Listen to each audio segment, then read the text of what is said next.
نړیوال ټلویزیون خوږو اوریدونکو نن منګه په افغانستان کې په لویه کې او په تیره بیا په کابل کې د څښلو د اوبو ستونزه څیړو. زه ډاکټر اکبر یم او د یو خپلمخي څیړونکي لیکوال او جرنالست په توګه به نن په دې خبره باندې وغږیږو، منځو پلو به یې کړو چې دا ستونزه کله پیدا شوله او څله پیدا شوله. ویل کېږي چې دا ستونزه په 2001 زېږدیز کال کې را پیدا شوله یا د لومړي ځل دپاره یاده شوله. یاد ساتئ چې په همدې کال کې نړیوال ځواکونه افغانستان ته راغلل او دوی د ملګرو ملتونو د امنیت شورا د یو تړونلیک یا قرارداد له مخې نه راغلل او قرارداد 1381 نمبر قرارداد و. د قرارداد 42 ملکونو ته اجازه ورکړه چې د افغانستان نوی حکومت چې دی د دې ملاتړ وکړي او دا ملاتړ امریکې وکړو او د 42 هېوادونو وکړو، لکه د 42 هېوادونو د پوځونو مشري د امریکې پوځ کوله. اوس به دویم ټکي ته راشو. دویم ټکی دا دی چې دا ستونزه د لومړي ځل دپاره په 2001 کال کې یاده شوله، خو دا پیدا کړې چا وه؟ نو څه دا ستونزه نړیوالو ځواکونو پیدا کړله که نه تر هغې وړاندې د طالبانو لومړني حکومت پیدا کړې وه، او که نه دا ستونزه د اوږدې وچکالۍ پایله وه او دا اوږده وچکالي په ټوله نړۍ کې وه، په سیمه کې وه. د هندوکش یخبندونه، د پامیر یخبندونه، د همالي یخبندونه دا ټول د دې ستونزې د لاسه وځپل شول. ځنګلونه د نړۍ د دې ستونزې د لاسه وځپل شول او تر ننه پورې ځپل کېږي. د شمالي قطب یخونه او کنګلونه چې دې ستونزې وځپل او تر ننه پورې ځپي. د الاسکا د ستونزې وځپل او تر ننه پورې ځپي. نو څه دا د انوایرمنټ یا د چاپیریال یو ستونزه وه چې په افغانستان باندې د ستونزې او په تیره بیا په کابل باندې د ستونزې پایله په ډېره خطرناکه توګه باندې راښکاره شوله. او که نه د طالبانو د حکومت نه وړاندې چې کله د مجاهدینو بېلابېلو ډلو په کابل کې انارکي جوړه کړې وه او په کابل کې انارشي جوړه کړې وه او یو کوڅه د کابل د یو ګوند سره وه او د هغو په لاس کې وه. دا ستونزه د هغه وخت نه پیدا شوې ده که نه دا ستونزه د کمونستانو د ورځو نه پیدا شوې ده. کمونستانو په هغې باندې برغولی کېښود او غوږ یې پرې ولګراوه او ستونزه چې ده نن یو خطرناک لیول ته یوې خطرناکې کچې ته رسېدلې ده. ولې ستونزه وه؟ 3 لوی لاملونه د دې ستونزې د راپیدا کېدلو د لاملونو یا علتونو په توګه باندې یادېږي. یو دا دی چې وایي د کابل سرشمېر زیات شو. په 2001 کې چې کله دې ستونزې ته د لومړي ځل دپاره نړیوالو لاس ونیو نو د کابل سرشمېر 1 میلیون خلک. اوس د کابل سرشمېر ځینې خلک 6 میلیونه ګڼي، ځینې خلک 7 میلیونه ګڼي، ځینې نړیوالې مؤسسې هغې ته 6 میلیونه وایي، ځینې نړیوالې مؤسسې وایي نه 7 میلیونو ته د کابل سرشمېر ختلی دی. د کابل زیرمې او د کابل د پاکو اوبو زیرمې د 1 میلیون خلکو په ځای باندې اوس 7 میلیونه خلک کاروي او د دې زیرمو کارول ومره ډېر شوي دي. ځینې وایي چې نه دا ستونزه د چاپېریال ستونزه ده، د چاپېریال ستونزه یوه نړیواله ستونزه ده او افغانستان چې دی د دې نړۍ برخه ده او دې ستونزې وځپه. ځینې وایي چې نه دا ټولې خبرې وایي، خو ورسره دا خبره هم ده چې انفراسترکچر یا بنسټیزو رغونو ته پام ونه شو. اوبو او د پاکو اوبو رسون د کابل اوسېدونکو ته هغسې ونه شو څنګه چې وړاندې کېده. اوبه چې دي دا مالګینې شولې، د اوبو سره چې دی د چړو اوبو اوبه یو ځای شولې، د کمود اوبه ورسره یو ځای شولې، اوبه چې دی دا څښاک شولې، خرابې شولې او کابل د دې خطر سره کابل د ډېر لوی خطر سره ځینې دا وایي چې دا به د ماډرن ورلډ یا د نوې نړۍ هغه ښار وي کوم ښار چې نوی جوړ شوی دی، په نوي ډول باندې جوړ شوی دی خو نوې ستونزې له منځه وړي او په سر کې د اوبو ستونزه راغله. په دې باندې نړیوالې مؤسسې ورګېدلې، په دې باندې ملګري ملتونه د ملګرو ملتونو دوه ادارې هابیټیټ انټرنیشنل هغه ورباندې خبرې وکړلې، یا هابیټیټ پې ورګېده، په دې باندې یونیسف ورګېده، په دې باندې مرسي کورس ورګېده، په دې باندې ګارډین ورځپاڼه ورګېده، په دې باندې بېلابېلې ایجنسۍ ورګېدلې، بېلابېلې انجیوګانې پې ورګېدلې، په دې باندې کابل خلک ورګېدل، د کابل معلمان پې ورګېدل، د کابل اوسېدونکي پې ورګېدل، او په دې باندې ورځپاڼې نړیوالې ورځپاڼې ورګېدلې. ګارډین د برطانیې ورځپاڼه ده، هغې هم په دې هکله باندې چې دی لیکل خپاره کړي. او دا ستونزه چې ده دا یو داسې ستونزه شوله چې خلک یې پېښه ګڼي چې دا ستونزه به اوس هغې کچې ته رسېدلې ده چې که لاره ورته د حل ونه موندلی شوله نو کابل ځپي، افغانان ځپي، خلک ځپي، او نور پرېږدوی شي حتی د طالبانو د خپل دولت خلکو ورته لاس ونیو. د طالبانو د اوبو او د برېښنا د وزارت یا د اوبو د انرژۍ د وزارت مرستیال مجیب الرحمن عمر په یوه څرګندونه کې او په یوه وینا کې وویلي چې د کابل 15% کې خلک د دې ستونزې د لاسه کړېږي او د دې ستونزې سره مخامخ دي. مرسي کورپس ریپورټ ورکړ او ګارډین ریپورټ ورکړ چې دې ستونزې په 10 کسانو کې 8 کسان ځپلي. د کورونو اقتصاد یې ځپلی دی، د کورونو اقتصاد یې ځپلی دی. هر 10 ورځو کې یو کور چې ډېر زیات احتیاط وکړي بیا به هم اوبه بدلوي. د اوبو بدلون د 500 نه 1000 افغانو ته رسېدلی دی. ولې رسېدلی دی؟ ځکه چې دې ته شخصي کمپنۍ راغللې، بس شخصي کمپنیو سره پیسې وي، هغو جوړکیان وکنستل، هغو په ټینکرو کې اوبه وړلې، په ټینکرو کې اوبه یې وړلی شوې، کورونو ته ورکړلی شولې او بیې د هغو په خوښه وي. هغو څه وکړل؟ بیې د اوبو لوړه یې کړله او دومره یې لوړه کړله چې اوس د 500 نه د 10 ورځو د اوبو د لګښت بیه 1000 افغانیو ته رسېدلې. د کابل د ځمکتلو اوبو کچه چې ده هغه لاندې وځي. مخکې به 10 ګزو کې جوړکوی کېدی، هغې به کار کاوه، اوبه به یې راخېژولې، اوس جوړکوی د 10 ګزو نه زیات غواړي. د کابل د اوبو زیرمه به پخوا په 440 متر مکعب باندې په کال کې پوره کېدله، اوس نه پوره کېږي. اوس 440 متر مکعب زیرمه که د کابل ډکه هم شي د کابل د خلکو لپاره پوره نه ده. نو افغان حکومت په دې لړ کې څه کولی شي چې دا ستونزه هواره کړي؟ افغان حکومت په دې لړ کې چې دی یو څه کارونه کولی شي، خو دا کارونه به داسې وي چې ډېرې سختې فیصلې به وي، یا سختې فیصلې به وي، ګرانې فیصلې به وي، خلک به یې زغمي، کمپنۍ به یې زغمي، پانګوال به یې زغمي او حکومت به یې زغمي. یوه دا ده چې د اوبو نرخ دې وټاکل شي. دا هغه څه دی چې د خلکو په خوښه باندې د اوبو نرخ ټاکل کېږي.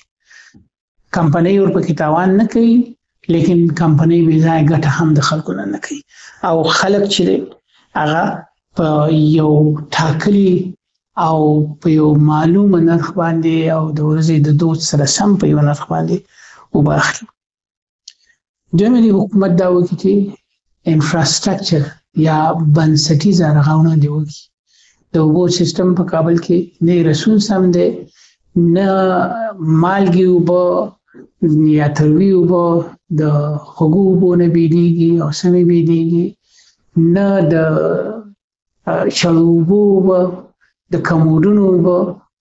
کابل کې د نورو اوبو سره د هغو مخه نیول کېږي چې ګډې نه شي، دا ورسره ګډېږي، او د همدې خاطر نه په هر 10 کسانو کې 8 کسان چې دي یا 15 او د 15 نه زیات خلک چې دي 15 سلنه خلک دا د ناپاکو اوبو د استعمال سره مخامخ دي، یا په هر 10 کسانو کې 8 کسه چې دي ناپاکي اوبه استعمالوي. او کابل ښار چې دی هغه د نوې نړۍ په هغو ښارونو کې یو ښار شمیرل شوی دی چې کېدلی شي تر ټولو اول تر ټولو لومړی ورپکې خلک چې دی د کابل نه کډه شي، د کابل نه ووځي، د کابل ښار پرېږدي او لویه ستونزه به خلکو ته چې دی د اوبو ستونزه وي، ځکه چې پاکې اوبه به ورته نه پیدا کېږي.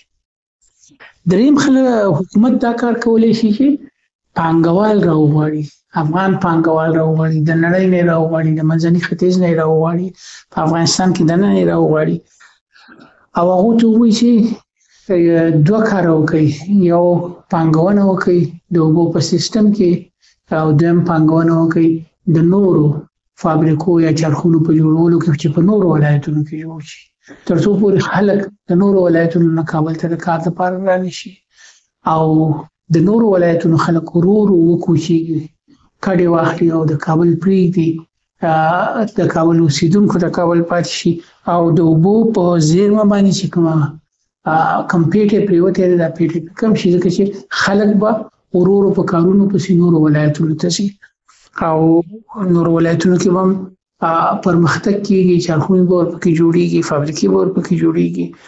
نو پانګوال دا کولی شي او پانګوال دا کولی شي چې په بنسټیزه رغونه کې د اوبو د سیستم د کابل په بنسټیزه رغونه کې د کابل د اوبو د سیستم په بنسټیزه رغونه کې چې برخه واخلي او هغه کمپنۍ چې کومې د اوبو نرخونه په خپل سر باندې ټاکي او ته حکومت یو نرخ وټاکي، داسې نرخ ورته وټاکي چې کمپنۍ ورپکې تاوان ونه کړي او خلک هم ورپکې تاوان ونه کړي. دریم حکومت دا کولی شي چې د اوبو د ضیاع مخه ونیسي. یو طریقه یې دا ده چې اوبه مالګینو کېدلو ته مه پرېږدوه او اوبه دې ته مه پرېږدوه چې د چړو د اوبو سره یوځای شي. بله دا ده چې په ولس کې د اوبو د ضیاع مخه ونیولی شي، په حکومتي کچه باندې د اوبو د ضیاع مخه ونیولی شي. څلورم د کابل ته نور سیندونه رامات کړلی شي. پنجشیر سیند راماتول کابل ته چې ډېر ارزښت لري، ډېر لوی ارزښت ورته لري. 2 میلیونه خلک چې د پنجشیر سیند خړوبولی شي او د پنجشیر د سیند اوبه چې دی داسې بهیږي. نو حکومت کولی شي چې دا سیند راواړوي کابل ته او د کابل د خلکو اړتیا چې ده په دې سیند باندې پوره شي. د 2 نور بندونه جوړېدلی شي، یو د شاه عروس بند جوړېدلی شي، بل د شاتوت بند جوړېدلی شي. په دې بندونو باندې کار چې دی ځنې خوځې کېږي او که نه پې کېږي. د افغانستان د ایران سره، د پاکستان سره، د منځنۍ اسیا کې د خپلو ګاونډیانو سره د 7 سیندونو په کاسه باندې چې د هغې نه کومې ځمکلاندې اوبه یا ځمکتلي اوبه تېزي په هغې باندې ورسره خبرې کولی شي او هغو له د هغو برخه په دې سیندونو کې ورکولی شي او د افغانستان برخه افغانستان ته پاتې کېدلی شي په دې سیندونو کې. او دا نړیوال دود دی. دا دود چې دی د هندوستان او پاکستان په منځ کې هم د سیندونو لپاره شته دی. دا دود چې دی د چین او هندوستان په منځ کې هم د سیندونو لپاره شته دی. دا دود د افغانستان هم خپل کړي. افغانستان نشي کولی چې د ایران خلک یا د پاکستان خلک د اوبو نه محرومه کړي، خو د ایران خلک او د پاکستان خلک هم نشي کولی چې افغانان د اوبو نه محرومه کړي. همدغسې د منځنۍ اسیا خلک د آمو د سیند دواړو غاړو ته چې کوم هېوادونه پراته دي چې آمو سیند چې دی د افغانستان او د منځنۍ اسیا د ځینو هېوادونو په منځ کې حتی پوله جوړوي. د آمو د سیند نه چې دی افغانان هم تې کار اخیستلی شي او د منځنۍ اسیا هېوادونه هم چې دی دا تې کار اخیستلی شي. بل خلک څه کولی شي په دې لړ کې؟ خلک په دې لړ کې چې دی کار کولی شي، اوبه چې دی خپلو ګاونډیانو ته ورکولی شي، و نورو خلکو ته ورکولی شي، صدقې جاریه په نوم باندې ورکولی شي. او دا یو ډول خیرات دی چې دوی کوي، یو ډول خیرات دی چې دوی ورکوي. خلک د کاریزونو سیستم جوړولی شي. د کاریزونو سیستم پخوا په کابل کې و، خو بس د منځه تللی دی، کاریزونه نه پاکي، کاریزونه نه جوړېږي. نو خلک دا هم کولی شي.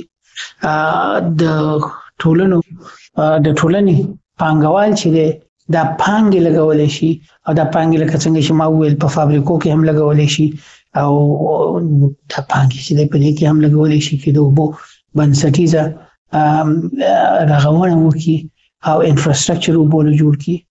میډیا په دې کې رول لوبولی شي، رسنۍ په دې کې رول لوبولی شي، ډرامې جوړولی شي، سپاټونه جوړولی شي، خبرتیاوې خلکو ته ورکولی شي ډیر کار میډیا په دې کې کولی شي، حتی سندرې جوړول شي میډیا د اوبو په حق باندې، او د خلکو کې ولسی پوهاوی پیدا کولی شي. نو میډیا چې ده په دې لړ کې دا کارونه کولی شي او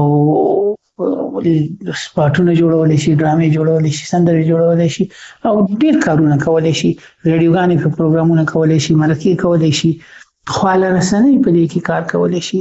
خواله رسنۍ سوشل میډیا د پکې بیا د افغان ډایسپورا یا هغه افغانان چې په ټوله نړۍ کې خواره شوي دي د هغوی نه د هغوی پام دې ته وراړولی شي چې کابل د دې ستونزې سره مخامخ دی. کابل د افغانستان ولایت دی، د افغانستان پلازمینه ده او په نړۍ کې د افغانانو پام ورته وراوړي. حکومت دا کولی شي چې جمعتونو امامانو ته ووایي چې هغه په دې لړ کې تبلیغ وکړي، د خلکو پام ور واړوي، د ولسي پوهاوی په دې کې زیات شي. د حکومت د لوړو زده کړو وزارت، د پوهنې وزارت چې دی دا په مکتبونو کې دا کار کولی شي، په مکتبونو کې شاګردانو ته ویلی شي، په مکتبونو کې زده کوونکو ته ویلی شي چې هغوی د اوبو ستونزې ته پام وکړي او سم پام ورته وشي، ساینټیفیک پام ورته وشي، په ساینسي اصولو باندې برابر پام ورته وشي. مدرسو ته ویلی شي چې دا ټول کار وکړي او نړیواله ټولنه کولی شي چې په دې لړ کې کار وکړي. نړیواله ټولنه په دې لړ کې څه کار کولی شي؟ هغه دا دی چې نړیواله ټولنه د افغانستان د حکومت سره انګیج کېدلی شي، د افغانستان د حکومت سره خبرو اترو ته راتللی شي. دا مرسته د افغانستان د دولت سره مرسته نه ده، د طالبانو دولت سره مرسته نه ده، دا هغه مرسته ده چې نړیواله ټولنه به د افغانانو سره کوي. ګنې کابل د خطر سره مخامخ شوی دی او د طالبانو حکومت او د افغانستان د ولسی خلک کولی شي چې نړۍ دې ته د نړۍ پام دې ته ور واړوي چې دا ستاسو مرستې چې دي دا بې ځایه نه ځي، دا په اوبو باندې لګېږي او اوبه زموږ اړتیا ده. نو که نړۍ غواړي، نړۍ کولی شي د طالبانو سره مرسته وکړي، د افغان حکومت سره مرسته وکړي، ګډې پروژې جوړې کړي، نړیوالې مؤسسې په دې لړ کې کار وکړي، ملګري ملتونه په دې لړ کې کار وکړي، هابیټیټ د ملګرو ملتونو یو څانګه ده، یونیسف د ملګرو ملتونو څانګه ده، WHO د ملګرو ملتونو څانګه ده. چې ناپاکې اوبه چې ناروغي پیدا کوي، ناروغي چې هغه خپل خرڅ لري، خپل څه لري، خپل بیه لري چې هغه بیه به حکومت پرې کوي او ولس به پرې کوي. نو که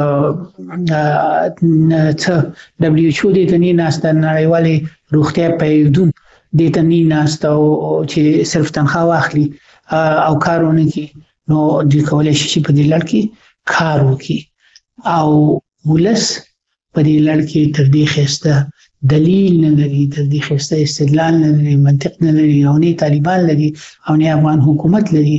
د طالبانو اوسنی حکومت چې هغه نړۍ ته ووایي او نړیوالې ټولنې ته ووایي چې موږ انسانان یو، په دې ځمکه کې اوسېږو، زموږ سره خبرې اترې وکړئ تر څو پورې موږ وکړلی شو چې دا ستونزه کومه چې افغانستان ته ورپېښه ده، کومه چې کابل ته په تېره بیا ورپېښه ده، دا هواره